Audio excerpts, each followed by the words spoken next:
ತುಂಗಭದ್ರಾ ಜಲಾಶಯದ 19ನೇ ಗೇಟ್ ಮುರಿದು ಅಪಾರ ಪ್ರಮಾಣದ ನೀರು ನದಿಗೆ ಹೋಗ್ತಾ ಇರತಕ್ಕಂಥ ವಿಚಾರ ನಿಮಗೆಲ್ಲ ಗೊತ್ತೇ ಇದೆ. ಈಗ ಡ್ಯಾಮ್ನಿಂದ ಸುಮಾರು 20 TMC ನೀರು ನದಿಗೆ ಬಿಡುಗಡೆಯಾಗಿದೆ. ಅಂದರೆ ಆ ಗೇಟ್ ಕಟ್ಟಾದ ಬಳಿಕ ಇಲ್ಲಿ ತನಕ 20 TMC ನೀರು ನದಿಗೆ ಹೋಗಿದೆ.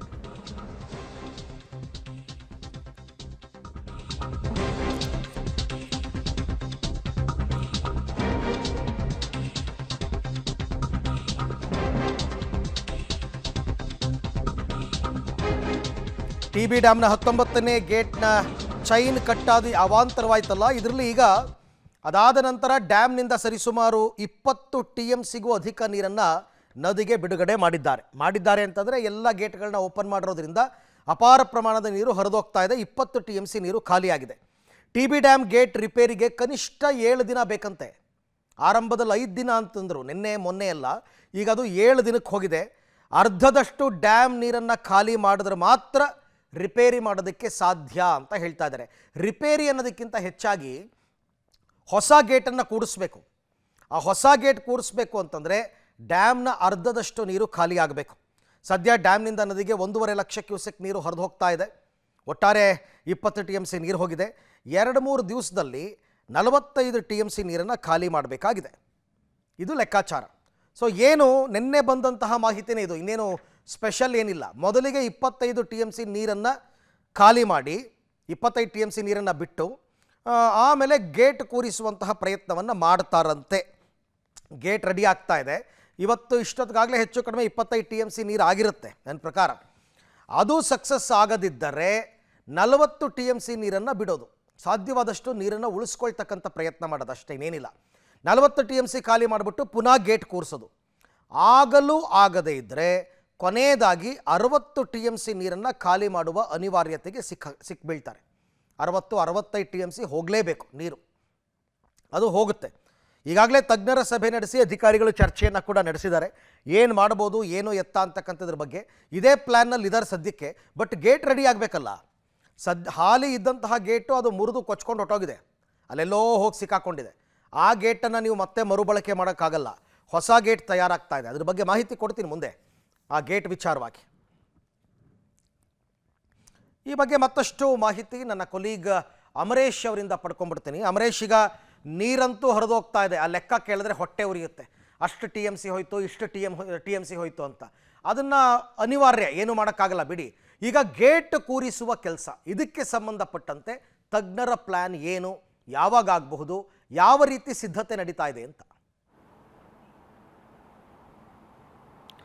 ಅರವಿಂದ್, ಸದ್ಯಕ್ಕೆ ತಜ್ಞರು, ಅಧಿಕಾರಿಗಳು ಮತ್ತು ಸರ್ಕಾರದ ಮುಂದೆ 3 ಅವಕಾಶಗಳನ್ನು ಇಟ್ಟಿದ್ದಾರೆ. ಮೊದಲನೇದಾಗಿ 25 TMC ನೀರನ್ನು ಖಾಲಿ ಮಾಡಬೇಕು. ಅಂದರೆ ಈಗಾಗಲೇ ಇವತ್ತು ಮಧ್ಯಾಹ್ನದ ವೇಳೆಗೆ ಹೆಚ್ಚು ಕಡಿಮೆ 25 TMC ನೀರು ಖಾಲಿ ಆಗುತ್ತೆ. ಹೀಗಾಗಿ ಎಲ್ಲೋ ಒಂದು ಕಡೆಗೆ ಈ ಭಾಗದ ರೈತರಿಗೊಂದು ಆಶೆ ಭಾವನೆ ಇದೆ. ಒಂದು ವೇಳೆ 25 TMC ನೀರು ಖಾಲಿ ಆದಮೇಲೆ ಗೇಟ್ ಕೂಡಿಸ್ಲಿಕ್ಕೆ ಏನಾದರೂ ಸಾಧ್ಯನಾ? ಒಂದು ವೇಳೆ ಈ ರೀತಿ ಸಕ್ಸಸ್ ಆಗೇ ಬಿಟ್ಟರೆ ನಿಜಕ್ಕೂ ಕೂಡ ನಮಗೆ ಒಂದು ಬೆಳೆಗಿಂತ ಹೆಚ್ಚಿನ ಪ್ರಮಾಣದಲ್ಲಿ, ಅಂದರೆ 2 ಆಸ್ಪಾಸ್ನಲ್ಲಿ 2 ಬೆಳೆಗೆ ನೀರು ಸಿಗ್ಬೋದು. ಅದ್ರ ಜೊತೆಗೆ ಯಾರೇ ಈ ಭಾಗದಲ್ಲಿ ಕುಡಿಯೋ ನೀರಿಗೂ ಸಹಿತ ಸಮಸ್ಯೆ ಆಗೋದಿಲ್ಲ ಅನ್ನುವಂಥ ಒಂದಿಷ್ಟು ಆಶಾ ಭಾವನೆಯಲ್ಲಿ ಈ ಭಾಗದ ಜನರಿದ್ದಾರೆ. ಒಂದು ವೇಳೆ ಆ ಪ್ಲಾನ್ ಏನಾದರೂ ಸಕ್ಸಸ್ ಆಗದೇ ಇದ್ರೆ ಅನಿವಾರ್ಯವಾಗಿ ಮತ್ತೆ ಪ್ಲಾನ್ ಬಿಗೆ ಹೋಗಬೇಕಾಗುತ್ತೆ. ಅಲ್ಲಿ 40 TMC ನೀರನ್ನ ಹೊರಗೆ ಬಿಡಬೇಕು. ಒಂದು ವೇಳೆ ಇದು ಕೂಡ ಸಕ್ಸಸ್ ಆಗದೇ ಇದ್ರೆ ಅನಿವಾರ್ಯವಾಗಿ 60 TMC ನೀರನ್ನ ಹೊರಗೆ ಬಿಡಬೇಕಾದಂಥ ಪರಿಸ್ಥಿತಿ. ಅದಾದಮೇಲೆ ಗೇಟನ್ನು ಕೂಡಿಸೋದು. ಈಗ ಸದ್ಯಕ್ಕೆ ತಜ್ಞರು ತುಂಗಭದ್ರಾ ಜಲಾಶಯದಲ್ಲಿನ ಬೀಡ್ ಬಿಟ್ಟಿರುವಂಥದ್ದು, ಇಲ್ಲಿ ಸಾಕಷ್ಟು ರೀತಿಯಿಂದ ಪರಿಶೀಲನೆಯನ್ನು ಕೂಡ ಮಾಡ್ತಾ ಇದ್ದಾರೆ. ಅಂದರೆ ಮೊದಲನೇದಾಗಿ ಪ್ಲಾನ್ ಎಗೆ ಸಂಬಂಧಪಟ್ಟಂತೆ, ಅಂದರೆ ಪ್ಲಾನ್ ಏನಿದೆ ಅದು 25 TMC ಹೊರಗೆ ಹೋದ್ಮೇಲೆ ಏನಾದರೂ ಮಾಡ್ಬೋದು ಅನ್ನುವಂಥದ್ದನ್ನು.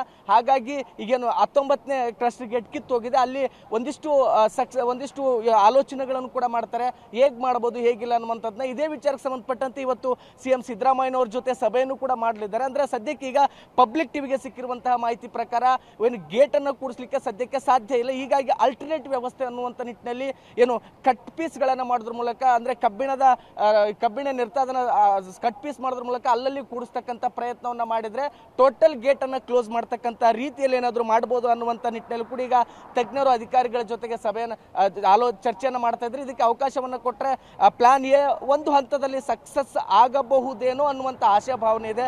ಒಂದು ವೇಳೆ ಅದು ಆಗದೇ ಇದ್ರೆ 40 TMC ನೀರು ಹೊರಗೆ ಹೋದ್ಮೇಲೆ ಆದರೂ ಕೂಡ ಅದು ಆಗ್ಬೋದು ಅನ್ನುವಂಥದ್ದು. ಯಾಕಂದ್ರೆ ಈ ನಿಟ್ಟಿನಲ್ಲಿ ಈಗಾಗಲೇ ಅಧಿಕಾರಿಗಳು ಮಾಹಿತಿಯನ್ನು ಪಡೆದಿದ್ದಾರೆ ತಜ್ಞರ ಕಡೆಯಿಂದ. ತಜ್ಞರ ತಂಡವೂ ಸಹಿತ ನಿನ್ನೆಯಿಂದನೇ ಈಗ ತುಂಗಭದ್ರಾ ಜಲಾಶಯದಲ್ಲಿ ಬೀಡ್ ಬಿಟ್ಟಿದೆ. ಈಗಾಗಲೇ 20ರಿಂದ 21 TMC ನೀರು ಹೊರಗೆ ಹೋಗಿ ಆಗಿದೆ. ಇನ್ನೂ ಕೇವಲ ಜಲಾಶಯದಲ್ಲಿ 80 TMC ನೀರು ಮಾತ್ರ ಬಾಕಿ ಇದೆ. ಒಂದು ವೇಳೆ ಮತ್ತಷ್ಟು ಪ್ರಮಾಣದ ನೀರು ಹೋದ್ರೆ ಏನು ಕಲ್ಯಾಣ ಕರ್ನಾಟಕದ 4 ಜಿಲ್ಲೆಗಳ 1.1ರಿಂದ 1.20 ಲಕ್ಷದಷ್ಟು ಬೆಳೆಗಳಿಗೆ ನೀರೇ ಸಿಗದೇ ಇರತಕ್ಕಂಥ ಪರಿಸ್ಥಿತಿ ನಿರ್ಮಾಣವಾಗುತ್ತೆ. ಹೀಗಾಗಿ ಈ ಭಾಗದ ರೈತರು ಸಹಿತ ಕಣ್ಣೀರಾಗ್ತಾ ಇದ್ದಾರೆ. ನಮಗೆ ಏನಾದರೂ ಮಾಡಿ ಸಾಧ್ಯ ಆದಷ್ಟು 40 TMC ಖಾಲಿ ಆಗೋದ್ರೊಳಗಡೆ ಒಂದು ವೇಳೆ ಗೇಟನ್ನು ಕೂಡಿಸ್ಲಿಕ್ಕೆ ಸಾಧ್ಯ ಆದರೆ ಆ ಪ್ರಯತ್ನವನ್ನು ಮಾಡಿ ಅನ್ನುವಂಥ ನಿಟ್ಟಿನಲ್ಲಿ ಅಧಿಕಾರಿಗಳು ಸಹಿತ ಈಗಾಗಲೇ ಆ ಪ್ರಯತ್ನಗಳನ್ನ ಮಾಡ್ತಾ ಇದ್ದಾರೆ. ಅದಕ್ಕೆ ಸಂಬಂಧಪಟ್ಟಂತೆ ನಾರಾಯಣ ಇಂಜಿನಿಯರಿಂಗ್ ವರ್ಕ್ಸ್ ಅಲ್ಲಿ ಸಹಿತ ಈಗಾಗಲೇ ಒಂದು ಗೇಟ್ ಅನ್ನ ರೆಡಿ ಮಾಡ್ಲಿಕ್ಕೆ ಕೊಟ್ಟಿದ್ದಾರೆ ಸದ್ಯಕ್ಕೆ. ಅಂದ್ರೆ ತಾತ್ಕಾಲಿಕ ಗೇಟ್ ಏನಿದೆ ಅದನ್ನ ಮಾಡ್ಲಿಕ್ಕೆ, ಅದಾದ್ಮೇಲೆ ಜಿಂದಾಲಲ್ಲಿಯೂ ಕೂಡ ಒಂದು 3 ಗೇಟ್ಗಳನ್ನ ಮಾಡ್ತಾ ಇದ್ದಾರೆ. ಹೀಗಾಗಿ ಯಾವೆಲ್ಲ ಸಾಧ್ಯತೆಗಳಿದೆ ಆ ಎಲ್ಲ ಸಾಧ್ಯತೆಗಳ ಬಗ್ಗೆ ಈಗಾಗಲೇ ಅಧಿಕಾರಿಗಳು ಸಹಿತ ಕಾರ್ಯಪ್ರವೃತ್ತರಾಗಿದ್ದಾರೆ. ನಾನು ಮೊದಲೇ ಹೇಳಿದಂಗೆ ಅರವಿಂದ್, ಒಂದು ಆಶಾಭಾವನೆ, ಇವತ್ತೇನಾದ್ರೂ 25 TMC ನೀರು ಹೊರಗೆ ಹೋದ ಮೇಲೆ ಸಕ್ಸಸ್ ಆಗೇ ಬಿಡುತ್ತಾ? ಒಂದ್ ವೇಳೆ ಆ ರೀತಿ ಸಕ್ಸಸ್ ಆದ್ರೆ ನಿಜಕ್ಕೂ ಕೂಡ ಈ ಭಾಗದ ರೈತರಿಗೆ ದೊಡ್ಡ ಮಟ್ಟದ ನ್ಯಾಯ ಒದಗಿಸ್ಕೊಟ್ಟಂತಾಗುತ್ತೆ. ಇಲ್ಲಿರ್ತಕ್ಕಂಥ ಅಧಿಕಾರಿಗಳು ಏನಾದ್ರೂ ಆ ರೀತಿಯ ಪ್ರಯತ್ನ ಮಾಡಿದ್ದೆ ಆದ್ರೆ ಅದು ಬಹುಶಃ ಕಷ್ಟ ಸಾಧ್ಯ ಅನ್ನುವಂಥ ಮಾತುಗಳು ಕೂಡ ಕೇಳಿ ಬರ್ತದೆ. ಹೀಗಾಗಿ ಇವತ್ತು CM ಸಭೆಯ ನಂತರದಲ್ಲಿ ನಡೀಬರದಂತ ಬೆಳವಣಿಗೆಗಳ ಮೇಲೆ ಇದೀಗ ಈ ಭಾಗದ ರೈತರ ಕಣ್ಣಿರುವಂಥದ್ದು. ಅರವಿಂದ್, ಥ್ಯಾಂಕ್ ಯು ಅಮರೇಶ್, ತಮ್ಮ ಎಲ್ಲ ಮಾಹಿತಿಗೆ ಧನ್ಯವಾದ. ಆಯಿತು, 25 TMC ಮಧ್ಯಾಹ್ನಕ್ಕೆ ಖಾಲಿ ಆಗುತ್ತೆ, ಬಟ್ ಗೇಟೇ ತಯಾರಿಯಾಗಿಲ್ವಲ್ಲ. ಗೇಟ್ ರೆಡಿ ಆಗಬೇಕಲ್ಲ. ಗೇಟ್ ರೆಡಿಯಾಗಿ ಅದನ್ನು ತಂದು ಕ್ರೇನ್ ಮೂಲಕ ಅದನ್ನು ಫಿಟ್ ಮಾಡಿ ಎಲ್ಲ ಮಾಡಬೇಕಲ್ಲ. ಅದಕ್ಕೆ ಗೇಟ್ ರೆಡಿ ಆಗೋಕ್ಕೆ ಇನ್ನೂ 2 ಡೇಸ್ ಬೇಕು ಅಂತ ಇದ್ದಾರೆ. ಅಲ್ಲಿ ತನಕ ನೀರು ಹೋಗುತ್ತಲ್ಲ, ಇಲ್ಲ ಸ್ಟಾಪ್ ಮಾಡಬೇಕು ನೀರನ್ನು, ಅಷ್ಟೇ. ಎರಡರಲ್ಲಿ ಏನಾದ್ರು ಒಂದು ಕೆಲಸ ಆಗಬೇಕು.